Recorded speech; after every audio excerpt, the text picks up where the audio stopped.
Orang tua siswa sekolah dasar SD di Tanjung Pandan, Belitung mengeluhkan penulisan pada modul pembelajaran muatan lokal.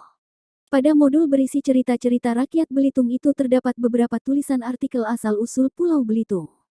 Hani, orang tua siswa mengatakan penulisan dan pemilihan kata pada cerita tersebut terlalu gamblang dan berlebihan ketika disampaikan kepada anak kelas 3 SD.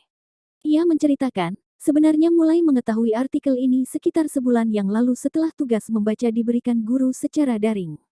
Ketika saya baca, kok begini amat? Cuman mau komen gak enak. Kan ada tulisan seorang putri ini punya penyakit. Harusnya bahasanya bisa diperhalus, katanya. Semula ia merasa tak enak mengomentari artikel tersebut karena dirinya bukan warga asli Belitung, namun berasal dari Surabaya. Di satu sisi, ia merasa bingung karena bukan budayanya. Tapi di sisi lain, sebagai ibu, ia mempertanyakan kelayakan penulisan tersebut bagi putranya yang masih berada di bangku SD. Ditambah, ketika membaca halaman berikutnya, ia semakin merasa risih dengan penulisan cerita tersebut.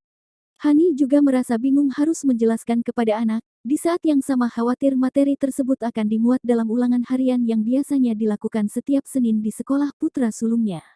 Merasa bingung menindaklanjuti hal tersebut, warga Desa Dukong, Kecamatan Tanjung Pandan ini kemudian mengajak orang tua siswa lain yang tergabung dalam grup WhatsApp agar membaca tulisan tersebut.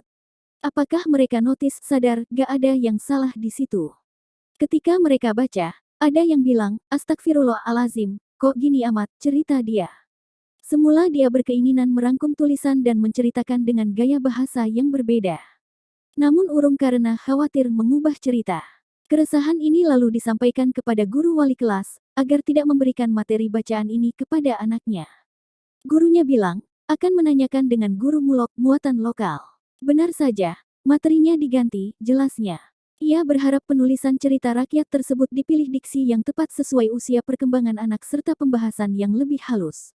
Pembahasan mendalam mengenai cerita rakyat itu bisa diterima ketika masuk ke dalam tulisan sastra. Hal yang disyukurinya, bahwa materi tersebut belum sampai diberikan kepada anak. Karena ia bisa mengontrol pembelajaran selama pandemi ini. Untungnya masih bisa memfilter, ucap dia. Tulisan artikel itu termuat dalam modul muatan lokal sekolah dasar yang disusun 2019 lalu. Serta disusun oleh tim kurikulum Mulok SD. Menanggapi hal tersebut, Kepala Dinas Pendidikan dan Kebudayaan Kabupaten Belitung Junaidi mengatakan sudah meminta agar mengevaluasi modul tersebut. Kami rapatkan dulu dengan bidang teknis, baru nanti tindak lanjutnya, tulis dia melalui pesan daring. Jangan lupa untuk subscribe, like, dan komen channel ini.